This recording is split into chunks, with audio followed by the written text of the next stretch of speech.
이 이슈가요, 김기현 후보가 만약에 당대표가 되더라도 다음 총선까지 당에 악영향을 끼칠 거다 이렇게 판단하고 계신 건가요? 만약에 당선이 된다면 예. 제가 민주당을 워낙 잘 알아서 그런데 예.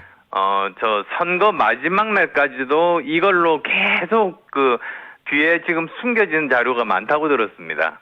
그런 걸로 그 말씀 민주당이 가지고 있는 숨겨진 자료요? 네, 그렇습니다. 왜냐하면 저기 그 KTX 땅 말고 다른 땅도 많이 가지고 계시거든요. 예. 그러다 보니까 우리가 표를 많이 잃을 그런 그 염려가 많습니다. 김태현의 정치쇼. 김태현의 정치쇼 2부 두 번째 인터뷰 시간입니다.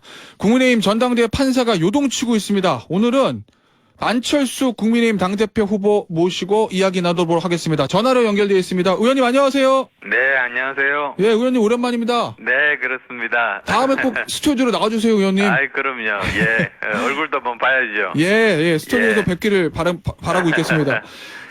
일단은 전당대회 얘기하기 전에 어제 국회 상황부터 좀 짚어볼 건데, 의원님께서는 표수가 이렇게 나올 거라고 예상하셨나요? 예, 사실 제가 제일 가까이 맞췄습니다. 아, 그래요? 네, 그때 이제 의원들끼리 모여가지고 네. 어떤 의원들은 아마 이탈표 한 표도 없을 거다. 근데 저 같은 경우는 제가 민주당을 다른 의원보다 훨씬 잘 알지 않습니까? 그렇긴 하죠. 그래서 아마도 우리하고 정의당하고 뭐 해가지고 거기에다가 플러스해서 이탈표 10 플러스 알파로 본다고 그랬습니다. 그러니까 아마 이탈표가 최소한 132 플러스 알파가 될 거다. 예. 그래서 제가 제일 가까이 맞췄죠. 왜 그렇게 판단하신 거예요? 왜냐면 언론 보도를 보면 그래도 이번에는 압도적으로 부결을 시킬 거다라는 예상이 많았는데 비명계 의원들이 좀 똘똘인가? 뭉쳐서라고 표현할 수 있을지 모르겠지만 어쨌든 이렇게 집단적으로 이탈표가 나올 거라는 거는 어떤 근거로 그렇게 예상하신 거죠? 총선이 1년밖에 안 남았잖아요. 네. 그렇게 되면 사실 저 민주당 내에서 주로 수도권 의원들이 굉장히 많습니다. 전체 수도권 121석 중에 103석이 민주당이거든요. 예. 그럼 아무래도 지금 이 상태로 가면 본인들은 낙선할 수밖에 없다. 그 위기감이 굉장히 큰 거죠. 예. 그렇기 때문에 이재명 대표에 대한 집단적인 반대가 있었다는 말씀이신 것 같은데. 예. 또 그리고 예. 저는 이미 예상을 했기 때문에 예.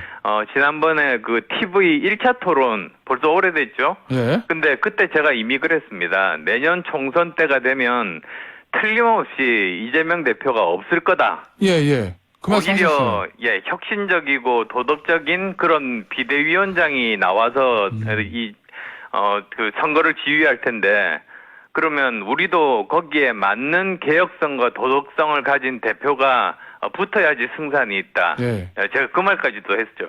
그러면은 내년 총선에 이재명 대표가 안철수 의원 지금 예상으로는 이재명 대표가 없을 거고 그렇게 보면 국민의힘이 지금보다 총선 치르기는 더 어렵다 이런 취지신 건가요?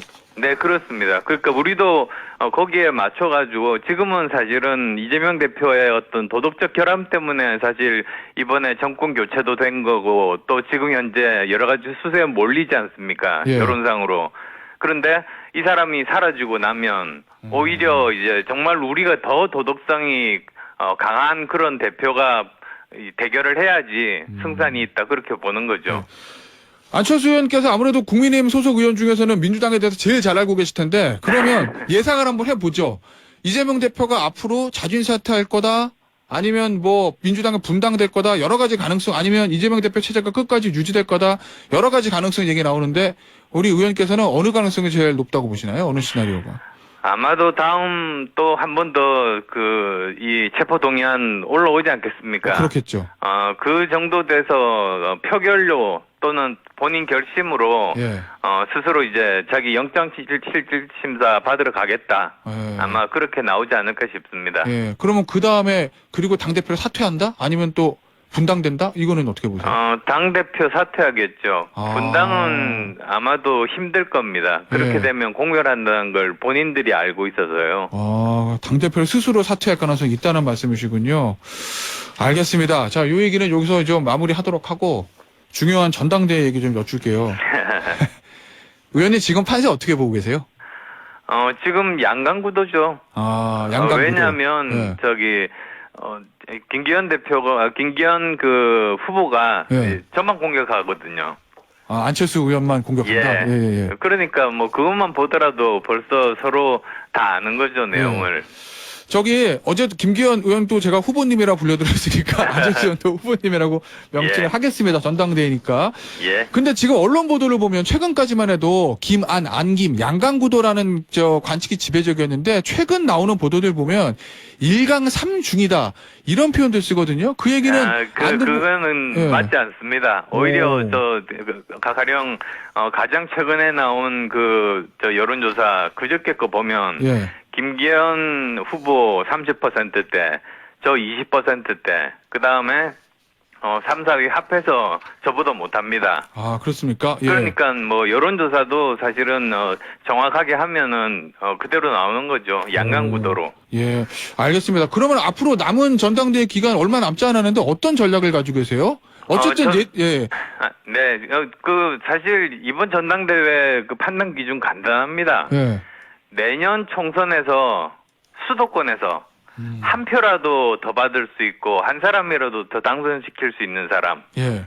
그 사람이 중요하지 않습니까? 그러니까 지금 현재 우리가 115석으로 쪼그라든 이유가 수도권 때문이거든요. 예. 수도권 121석 중에 17석밖에 우리가 못 가지고 있으니까요. 예. 그래서 정말로 수도권 지휘관이 나와야 되고요. 왜 그러냐면 수도권에 대해서 선거를 여러 번 치러보고 민심을 잘 모르면 멀리서 원격으로 지휘한다는 건 말이 안 되거든요. 그 다음에 또 저 같으면 이제 중도표, 그 다음 또 2030에 대한 소구력이 있습니다. 예. 그러니까 그런 것에 대해서는 어느 후보도 가지고 있지 못하죠. 그래서 저는 표를 더 갖고 올 수 있는 후보다. 더구나 저는 또 초선 재선을 그 어려운 노원에서 서울 강북 쪽에서 했는데 예. 저는 민주당으로 출마한 적이 한 번도 없어요. 그 당시에는 무소속이셨군요. 예, 무소속에다가 뭐 그래서 민주당으로 출마 안 하고도 이긴 사람이어서 예. 다른 후보들에게 이제 표를 줄 수 있습니다. 그리고 또 가장 중요한 것 중에 하나가 여러 사람들에게 도움을 많이 받은 사람들은 신세를 많이 지게 되면 예. 반드시 공천 파동으로 연결됩니다. 그런데 우리 안철수 후보께서는 공천 파동이 없을 거다. 예, 네. 그렇습니다. 알겠습니다. 그래서 예. 이제 공천 파동이 있으면 반드시 총선에서 폭망한다. 그건 우리 몇 번에 걸친 연속된 그런 경험 아니겠습니까? 예. 알겠습니다. 이거 하나씩 좀 짚어보죠. 일단 안철수 후보가 추격을 해야 되는 최대 경쟁자 김기현 후보. 이 김기현 후보가 본인의 울산 땅 투기 의혹에 대해서 수사 의뢰를 했는데 안 후보께서는 이거 의미 없다 이렇게 말씀하셨어요. 이거는 어떤 의미신 거죠? 아니 지금 뭐 해가지고 8일 만에 수사 결과가 나오겠습니까? 그냥 쇼에 지나지 않고요. 예. 사실은 국민들에게 명백하게 해명하면 되는 겁니다. 사실은 토론 때도 이야기가 나와서 명백하게 해명할 수 있었거든요. 네. 뭐 가장 기본 중에 기본이 사실 지금 시세. 그런데 지금 시세도 안 밝히고 뭐 95% 할인해서 판다고 농담처럼 말만 하고 실제로 팔지도 않고 그래서 보면 거기 있는 저 빼놓고는 다 법조인들이신데요. 네. 같은 법조인들에게도 해명이 안 되면은 일반인들이 어떻게 이해를 하겠습니까? 그래서 이건 굉장히 큰 리스크다. 특히 민주당 쪽에서 이재명 대표가 물러나고 도덕적인 대표가 이렇게 서게 되면 도덕성에서 우리는 완전히 수세에 밀려서 아마 선거 끝나는 날까지 이 문제로 공격받을 겁니다. 이런 일각의 지적도 있더라고요, 후보님. 이게 뭐 대선 후보 경선도 아니고 책임당원을 대상으로 한 순수하게 당대표 뽑는 경선인데 이렇게 네거티브를 강하게 하는 게 과연 맞느냐라는 그런 일각의 지적에 대해서는 어떻게 생각하시나요? 저는 네거티브라고 보지는 않는 게요. 예. 저는 해명하라고 했습니다. 저는 이제 이런 문제가 있으니까는 사퇴하라고 요구한 적도 없고 예. 저는 해명하라고 한 거거든요. 그럼 해명하면 되는 일 아니겠습니까? 예. 어제 김기현 후보 저희랑 인터뷰했는데 경쟁 주자들 황교안 후보 그다음에 안철수 후보 천안 후보는 지칭하는 거겠죠. 본인들의 당대표 되려고 당 전체에 먹칠하고 있다 이런 취지의 말씀하시던데. 오히려 지금 현재 제대로 해명 못하는 그 김기현 후보가 먹칠하고 있는 거죠. 오, 그렇습니까? 이 이슈가요, 김기현 후보가 만약에 당대표가 되더라도 다음 총선까지 당에 악영향을 끼칠 거다, 이렇게 판단하고 계신 건가요? 만약에 당선이 된다면 예, 제가 민주당을 워낙 잘 알아서 그런데 예. 저 선거 마지막 날까지도 이걸로 계속 그 뒤에 지금 숨겨진 자료가 많다고 들었습니다. 그런 걸로 그 말씀, 민주당이 가지고 있는 숨겨진 자료요? 네, 그렇습니다. 왜냐하면 저기 그 KTX 땅 말고 다른 땅도 많이 가지고 계시거든요. 예. 그러다 보니까 우리가 표를 많이 잃을 그런 그 염려가 많습니다. 아, 알겠습니다. 그거는 이제 방금 말씀하신 거는 안철수 의원이 개인적으로 좀 취득하신 정보인 거죠? 언론에서도 많이 알고 있습니다. 알겠습니다. 자, 어제 SNS 의원님, 후보님 SNS 보니까 김기현 후보가 당대표 되면 안 되는 이유 쭉 쓰셨던데 그 중에 하나가 김 후보는 대통령 마음에 드는 대표가 되는 게 목표다, 이렇게 말씀하셨거든요. 예. 대통령과 잘 상의하고 일체돼서 대통령의 마음에 드는 대표, 이게 안 되는 이유는 뭡니까? 제가 그게 꼭 안 된다고 한 건 아니고요. 예, 예. 여당은 역할이 저는 두 가지라고 봅니다. 네. 우선 첫 번째로는 대통령실에서 하고자 하는 일을 국회에서 정책적으로 뒷받침하는 거. 그건 예. 너무나도 당연한 거 아니겠습니까? 그렇죠. 근데 그것만 해서는 안 됩니다. 오히려 용산은 지금 민심과 직접 접촉할 기회가 잘 없어요. 그런데 국회에서 지역구 의원들이 워낙 많다 보니까 민심과 직접적으로 접촉할 수 있는 기회가 있거든요. 예. 그래서 만약에 용산에서 여론과 조금 다른 그런 정책이라든지 이런 것들을 낼 때 예. 그걸 정확하게 지적을 하고 여론에 맞는 더 좋은 대안을 제시하는 일, 그 두 가지 다 해야 된다고 봅니다. 근데 김기현 후보는 1번만 하겠다는 거거든요. 예. 그렇게 되면 오히려 용산에서 지지율을 만들었다면 당이 플러스 알파를 해줘야 되는데 그 역할이 하나도 없어지는 거죠. 그렇게 되면 우리는 내년 총선에서 이기기가 굉장히 힘들어집니다. 알겠습니다. 공천은 어떻습니까? 김기현 후보 같은 경우에는 대통령과 공천에 대해서 뭐 논의는 할 수 있다, 이 말씀하셔서 제가 어제 그 부분에 대해서 질문했더니 김기현 후보의 말씀은 대통령과만 논의하겠다는 게 아니라 대통령, 당내 원로, 경쟁자들, 반대파, 시민단체 의견들 다 수용하겠다는 의미이고 그 중에 한 명으로서 대통령 의견 듣겠다, 그런 의미였다라고 말씀하시던데. 근데 저는 참 이해할 수가 없는 게 예. 그게 헌법 위반입니다. 대통령 의견 듣는 게요? 예. 왜냐하면 사실 판사 출신인데 왜 그렇게 모르시는지 제가 이해가 안 되는데 예. 우리나라 헌법 7조를 보면 공무원의 그 정치 중립 규정이 있거든요. 있죠. 그리고 그걸 어겼기 때문에 바로 전직 그 대통령이 대법원에서 2년 징역형을 받았습니다. 박근혜 전 대통령이요? 예. 네. 이미 그런 판례까지도 다 있으니까 사실은 우리 대통령께서 뭐 그런 요구하실 분도 아니시라고 생각하지만은 예. 정말로 자칫하면 그 대통령을 굉장히 곤란하게 할 수 있는 그런 발언들을 계속하고 계세요. 예. 지난번에는 또 대통령 탄핵될 수 있다 또 이런 말도 하지 않습니까? 예. 그러니까 여러 번 실수를 계속한 불안한 후보가 지금 이 짧은 기간에도 여러 번 실수를 하는데 1년을 어떻게 버티겠습니까? 그러면 안 후보께서는 당대표가 되시면 가장 큰 일이 이제 다음 총선 공천일인데 예. 그때 용산 대통령실의 의도, 의견 제시 이런 거 절대 수용 안 하실 겁니까?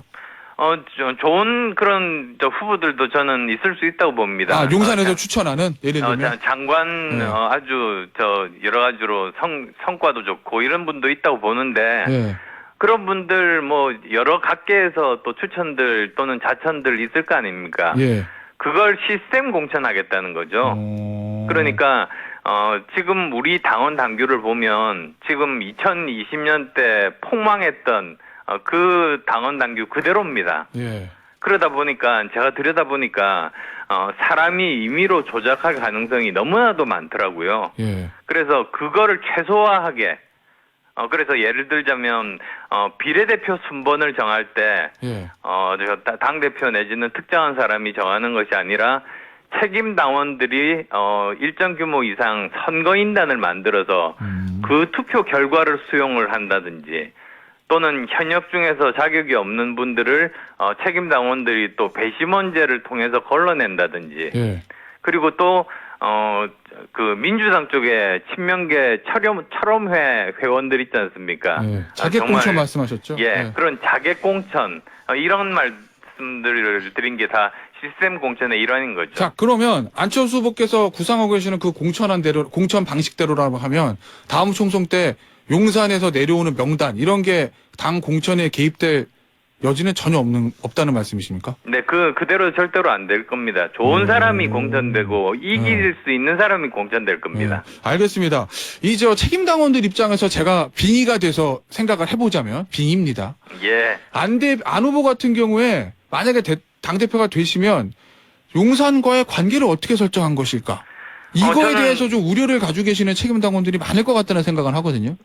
저는 이해할 수 없는 게 이미 증명했습니다. 예. 대통령직 인수위원장을 할 때, 2달 동안 모든 것들 다 상의하고, 아무런 문제 없이 정확하게 국민과 약속한 날에 예. 그 110대 국정과제들 발표했지 않습니까? 오. 그리고 사실 1시간 정도 국민 앞에서 발표를 하지만 그 뒤에는 100시간 정도를 같이 회의하고 이견이 있으면 서로 조정을 하고, 그리고 결국은 이제 재가를 받은 다음에 발표를 했던 겁니다. 예. 그러니까 그런 업무에 대한 추진 능력, 이건 뭐 제가 거의 평생 업무를 했던 사람이라 아무 문제 없을 겁니다. 근데 최근에 아시겠지만 용산발 후보님에 대한 메시지를 보면 뭐 국정 운영을 회방하고 있다. 뭐 적이다. 아무 말도 하지 않으면 아무 일도 일어나지 않을 것이다. 이렇게 좀 강한 톤의 얘기들이 좀 나와서 혹시 당대표 되신 다음에 용산과의 관계가 부드럽게 흘러갈까? 이런 걱정들 하시는 분들이 있는 것 같아서요. 그 말 듣고 참 저도 이해가 되지는 않았습니다만, 예. 저는 항상 이렇습니다. 어떤 그 경선에 나갈 때, 당대표 경선에 나갈 때, 제 스스로 후보가 아니라 당대표라고 생각합니다. 아, 예. 그래서, 당대표는 당내 분란을 최소화하면서 오히려 상대방 당을 공격하고 또 정부의 정책을 뒷받침하고 그 역할을 하는 게 맞지 않습니까? 그래서 뭐 그 말에 대해서는, 저는 그대로 뭐라고 합니까? 거기에 대해서 사실 제가 무슨 뭐 할 말이 없겠습니까만은, 예. 당내 분란을 최소화한다는 의미에서 오히려, 이거는 너무 심한 것 아닌가라고 책임 당원들이 판단하실 거라고 저는 오히려? 책임 당원들을 믿고 당내 분란을 일으키지 않고, 제가 제 할 일을 한 겁니다. 알겠습니다. 시간 관계상 여기서 마무리해야 되겠네요. 후보님, 다음에 스튜디오로 꼭 좀 한번 나와주십시오. 네, 알겠습니다. 예, 감사합니다. 네, 고맙습니다. 지금까지 국민의힘 당대표 후보이신 안철수 의원이었습니다.